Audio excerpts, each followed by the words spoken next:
Nasaan na yan? Oh, oy Jepoy, tara laban na tayo. Kala mo di kita babalikan ha? Oh, tara, hinihintay lang naman kita dyan eh. Kala ko nga nagtago ka na eh.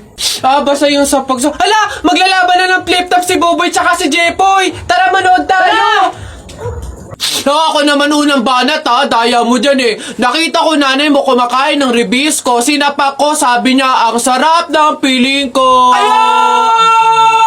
Para yun lang eh, eto. Alam ko ulam nyo kagabi, bagoong sinipa ko tatay mo, shoot sa kabaong.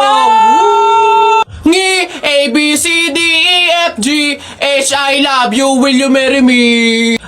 Anong magagawa? Laging natutulala tuwing lumalapit ka, tuwing lumalapit ka.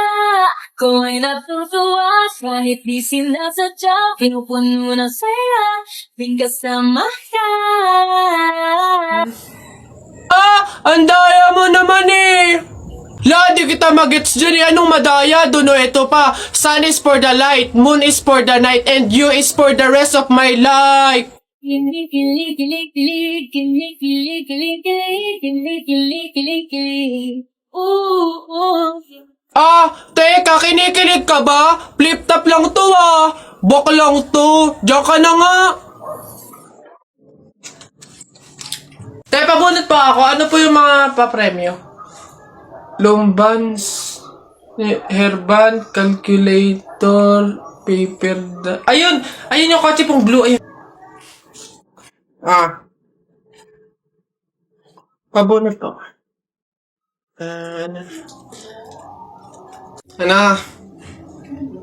Tagal. Ito. 127 po. Ito po. Wala. 21 po. Meron? Wala ulit.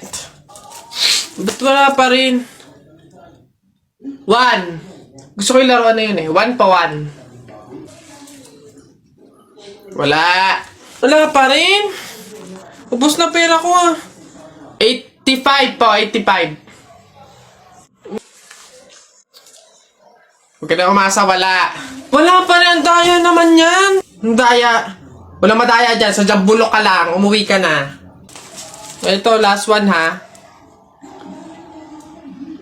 42 po. Meron? Wala. Ano ba yan? Wala na akong pera. Daya naman yan. Huwag na nga. Ay pre, di ba sabi mo matapang ka? Oo, bakit?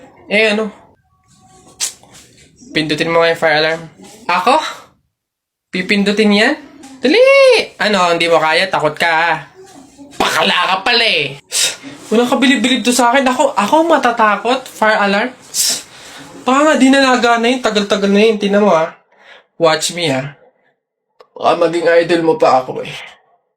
Sino bakla? Lagi. Aray, tumunog. Takbo! Aray, sira ulo tumunog. Takbo! Okay. Huminahon po ang lahat. Kami po ay humihingi sa mga naabalang teacher at mga estudyante dahil po sa pagtunog ng ating fire alarm. Wala pong kahit anong sakunang nangyari dito sa school. Sadyang meron lang po talagang mga estudyante na nagtangkang pindutin po yung ating fire alarm. Buti na lang po at may CCTV at nakita natin kung sino yung pumindot nun. Kung kasi Gagi, ba't ako? Maloy ko bang uto-uto ka? Pantay ko ngayon. Kaya naman, pwede na po tayong bumalik sa kanya-kanyang faculty at classroom. Muli, pasensya na po. Pumunta ka sa guidance. Anak! Nay, bakit? Matutulog muna ako saglit. Ikaw muna magbantay sa burol ng lolo mo, ha? Wag na wag mong iiwan yon. Dapat daw laging may kasama yon. Ha, bakit naman ay dapat laging may bantay? Pamahiin. Pag daw iniwan mo yung patay dun sa kabaong, papalitan daw yan ng puno ng saging ng mga engkanto.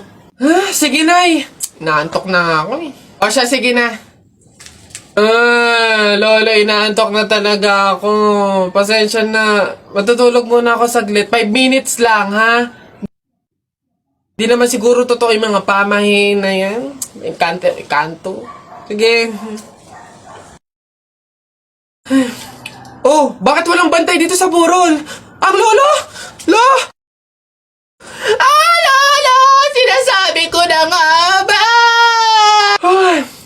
bakit anyari? Wala na yung lolo mo. Ha? Wala na sa kabaong si lolo? Oh?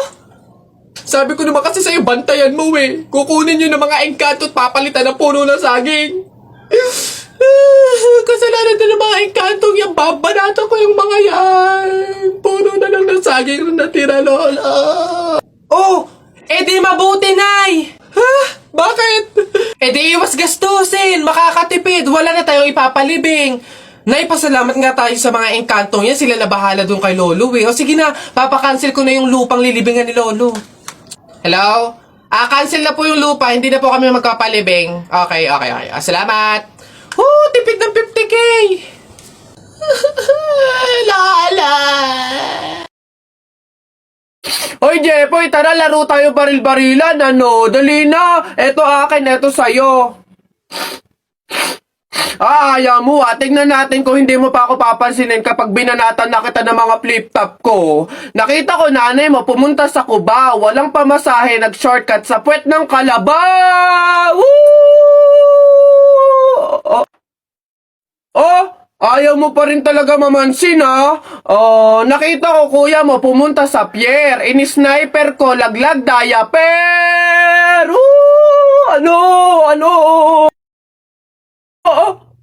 Ano ba yan? Ba't ba ayaw mo pa rin ako pansinin? Puro ka cellphone dyan eh. Ito. Tingnan natin talaga. Last na talaga to. Hoy, Jepoy! Kumain ka ng biko.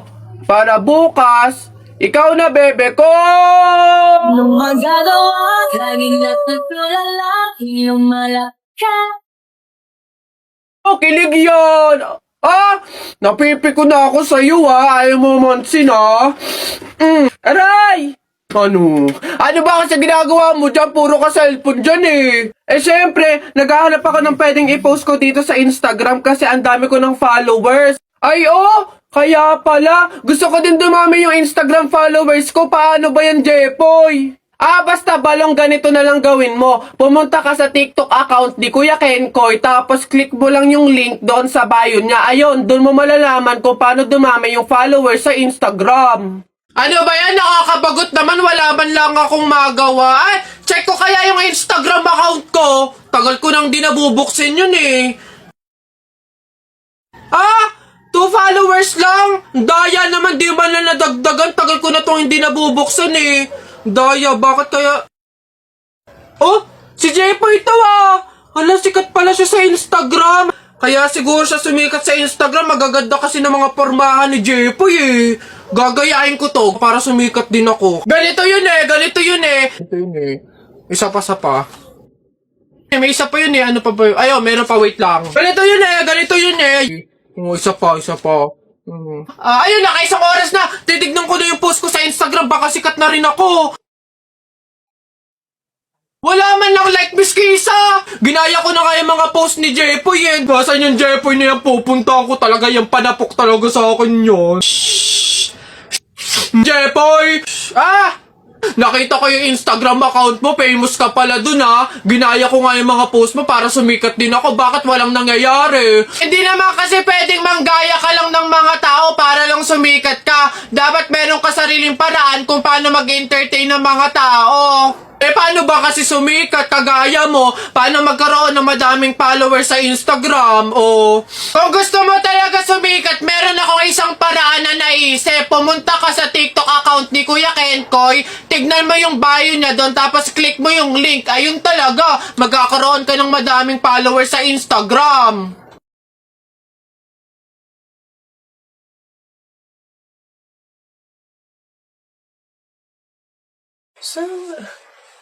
Hoy anak! Ano yung ginagawa mo? Bakit ka dyan kumakain sa dilim ha? Alam mo, bawal yan, pamahiin yan. Hindi ka daw pwedeng kumain ng pagkain sa dilim. Mabubulag ka daw. Paano naman na hindi ako magtatago dito sa dilim para kumain? Yung mga kapitbahay natin, wala nang ginawa na kundi humingi na lang ng humingi.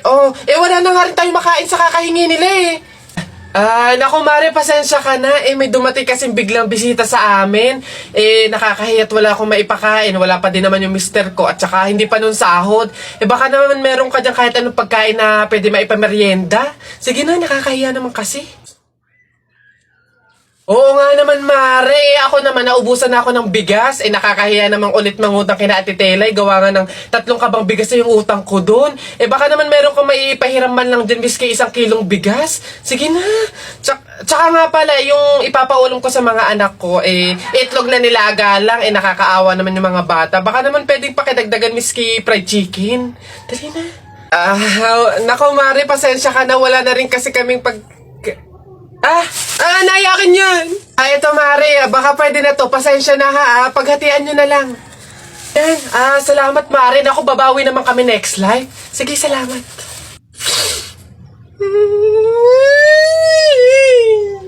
Oh, hala si Kuya Kenkoy! Ay, hello, hi. Cute mo naman. Picture tayo? Tara, picture tayo.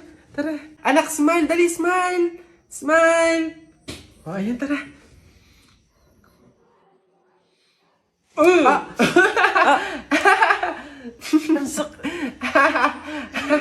Anak, bakit mo ginawa yun? Bad yun, ha? Oh, sorry po, Nay. Natutuwa kasi ako kasi nakita ko si Kuya Kenkoy eh. Pasensya ka na, ha? Pasalamat ka nandyan yung nanay mo kung hindi natapon na kita sa bangin. Ay, okay lang po. Una na po ako. Hi po, Kuya Kenkoy. Pinapanood ka po namin sa TikTok. Hello! Hi! Kamusta kayo? Parang hindi naman siya si Kuya Kenkoy kasi ang lapad ng mukha niya oh. Tapos ang tangkad pala niya. Akala ko maliit lang. Oo nga, para siyang yung kapre ba yun? Yung parang dambuhalang pangit.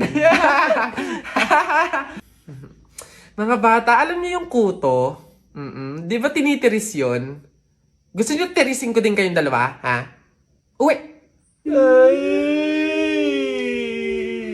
Pagod. May nag-message? Sino to? Bata. Anong message niya? Sagutin niyo po yung tawag ko. Tangina niyo po. Ayaw niyo po sagutin.